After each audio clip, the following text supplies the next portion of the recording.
الحمد لله الذي يعيد على عباده مواسم الخيرات ويهيئ لهم ما تسقو به الأنفس وتعلو الدرجات ويسهل لهم ما يقربهم لرب البريات، فمنهم من لربه يدنو فيعلو في الدرجات، ومنهم من تحط بهم أهواؤهم في أدنى الدركات. أحمد ربي تعالى وأشكره وأثني عليه وأستغفره، وأشهد أن لا إله إلا الله وحده لا شريك له، يجزي بالجليل على القليل ويغفر الذنب العظيم، يذهب عن المؤمنين الحزن ويستر القبيح ويظهر الحسن، جل عن الشبيه وعن الند وعن النظير، ليس كمثله شيء وهو السميع البصير.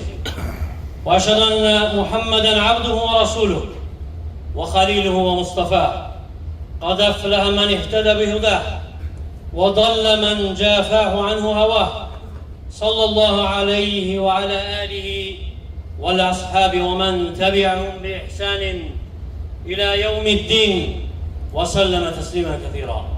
أما بعد، فأوصيكم بتقوى الله، فإنها وصية الله للأولين والآخرين، ولقد وصينا الذين أوتوا الكتاب من قبلكم وإياكم أن اتقوا الله. Möhtərəm müsəlmanlar, əziz, dəyərli qardaşlar, ilk növbədə Allah'tan qorxmağı tövsiyə edirəm. Bu Rəbbimizin həm bizə, həm bizdən əvvəlki nəsillərə etdiyi bir nəsihətidir, tövsiyəsidir.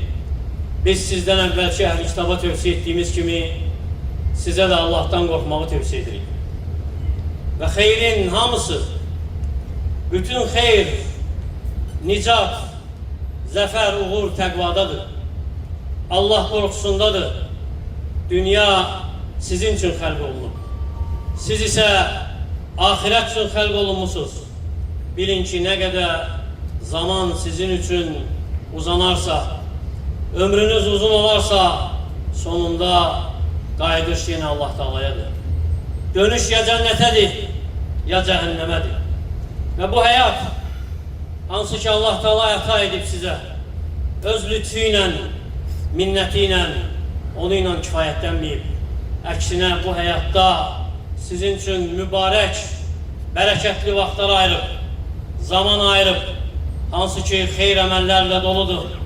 Və o zamanlardan, o xeyr əməllərdən biri də məhz bu aydadır. Bu ayın 10 günü hansı ki dünyanın ən fəzilətli günləridir. Ona görə də bu fəzilətdən bəhrə götürməyə can at, savab əldə etməyə can at, yaxşılıqlardan istifadə etməyə rəğbətlən. And içib Rəbbin bu aya, bu günlərə and içibsə demək ki əzəmətlidir. Çünki əzəmətli olan yalnız əzəmətliyə and içər.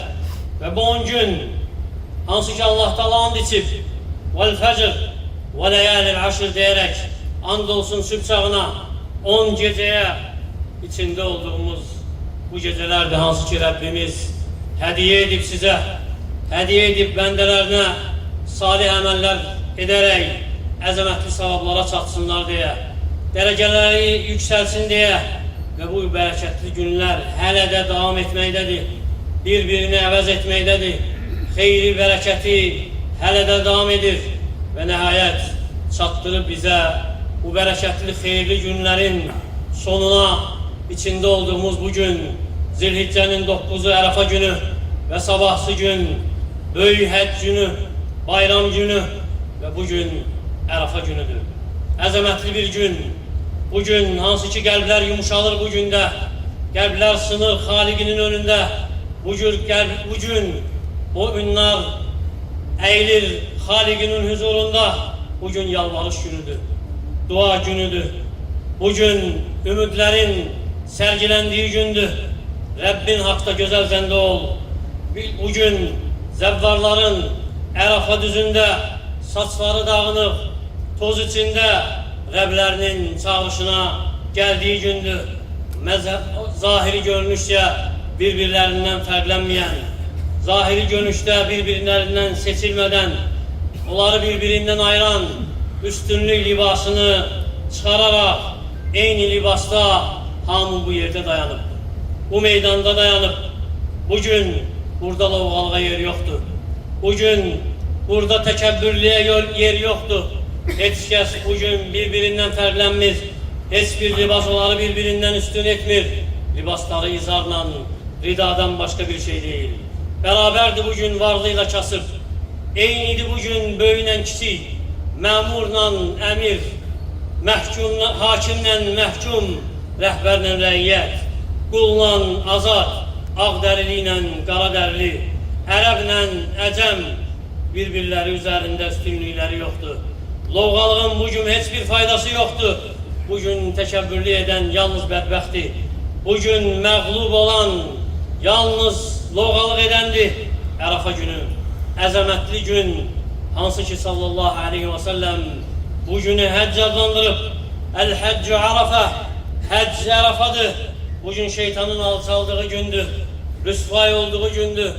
Bugün Allah Taala'nın bu milleti kamil ettiği gündür. Dinini onlar için, nimetini onlar için tamamladığı gündür. Ömer el-Hattab radiyallahu anhudan nəql olunur ki bir kişi Yahudilerden ona yakınlaşır, deyir ki ey müminlerin emri, sizde bir ayet var, okuyursunuz. Eğer biz Yahudiler toplusuna nazil olsaydı o günü bayram ederdi. Deyir ki hansı ayeti? Okuyur ki el-yevme ekmeltu lekum dinakum ve etmemtu aleykum ni'meti ve raditu lekumul İslam dina. Bugün sizin için dininizi tamamladım. Nimetimi sizin için tam ettim ve sizin için İslam'ı din olarak razı oldum. Ömer radıyallahu anh diyor ki biz o günü bilirik. Peygamber'e nazil olup o ayet Arafa'da dayandığında Cuma gününde ve bugün Peygamber sallallahu aleyhi ve sellemin bu meydanda, bu sahede dayandığı gündü. Bu meydanda dayanıp insanlara muize edip hikmetli hutbesini söylediği gündü. İnne dima'akum ve envalakum haramun aleykum ke hurmeti yevmikum hada fi şahrikum hada fi beledikum hada ala kulli şeyin fi min emril cahiliyeti tahte kademeyye mevdu'un ve dima'ul cahiliye mevdu'un el-hadid. Buyurup ki sallallahu aleyhi ve sellem sizin kanlarınızda, mallarınızda birbirinize haramdı.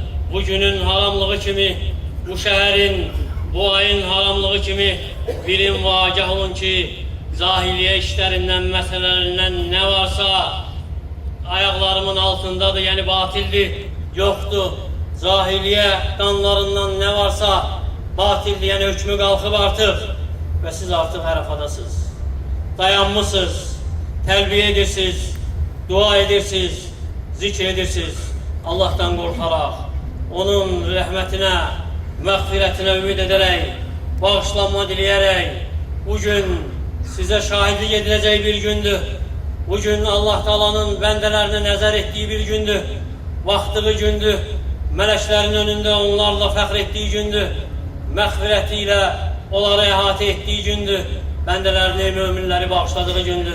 Ayşe radiyallahu anh'a der ki, Peygamber sallallahu aleyhi ve sellem buyurdu ki, "Ma min yevmin ekser min en yu'tiqallahu ekser min yu'tiqallahu fi abden minen nar." Allah'ın bugün kimi, yani Arafa günü kimi bendelerinden cehennemden azat ettiği kulları kimi başka bir gün yoktu. En çok kul azat ettiği gün bu gündür. Allah Teala yakınlaşar. Sonra meleklerin önünde fəxr eder. Yani bendeleriyle diyer ki, "Mədə aradə həulə." Onlar ne istəyirlər? Ve gelip bazı rivayetlerde diyer ki, buyur bakın, bendelerim gelip benim çağrışıma cevap vererek saçları dağınır, toz içinde ve bugün Müslümanlara Arafada durmak buyurulupsa həcce gelmeyenler için de Allah Teala emredip ki bugünün orucunu tutsunlar.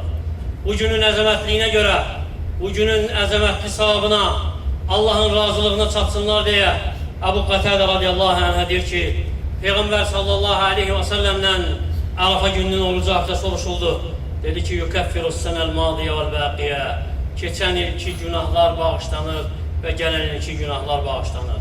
Ve Peygamber sallallahu aleyhi ve sellem burada dayandığında, Ərafada olduğunda oruclu olmayıb özü.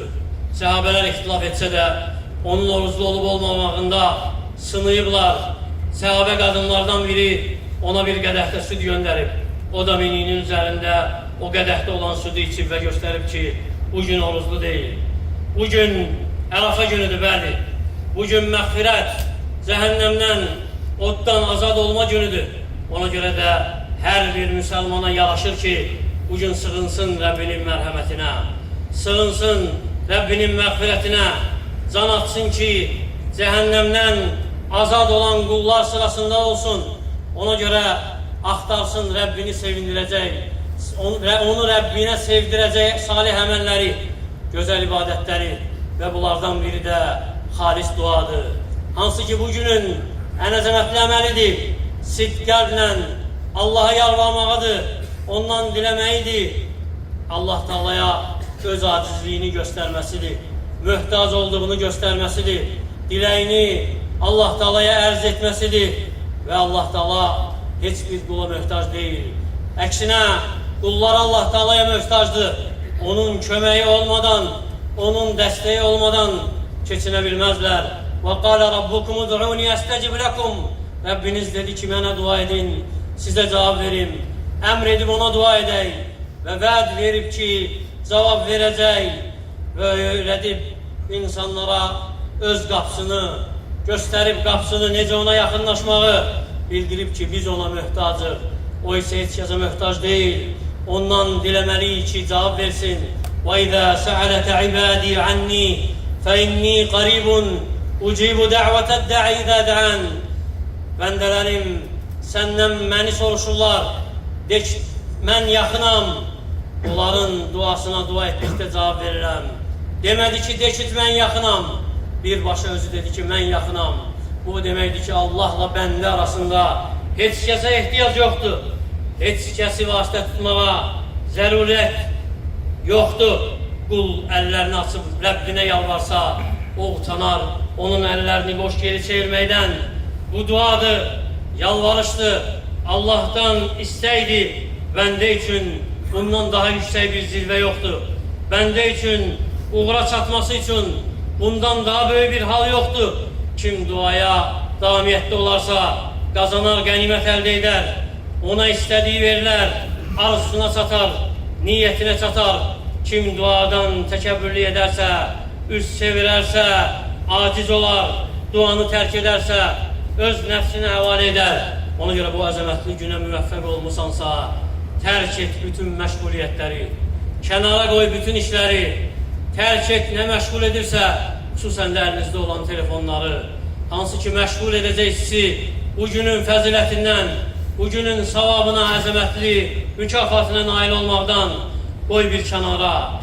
Bil ki, sələflər bütün ehtiyaclarını diləmək üçün Rəbbindən gözləyirdilər, yığırdılar bütün diləklərini, saxlayırdılar bu gün üçün, Ərafa günü üçün, sonra israrla bu gün Rəblərinə yalvarardılar və sonra deyərdilər ki, gələn ilin Ərafa gününə qalmadan il ərzində dualarımızın qəbul olunduğunu açıq-aşkar gözümüzlə görürdük, eşidirdik.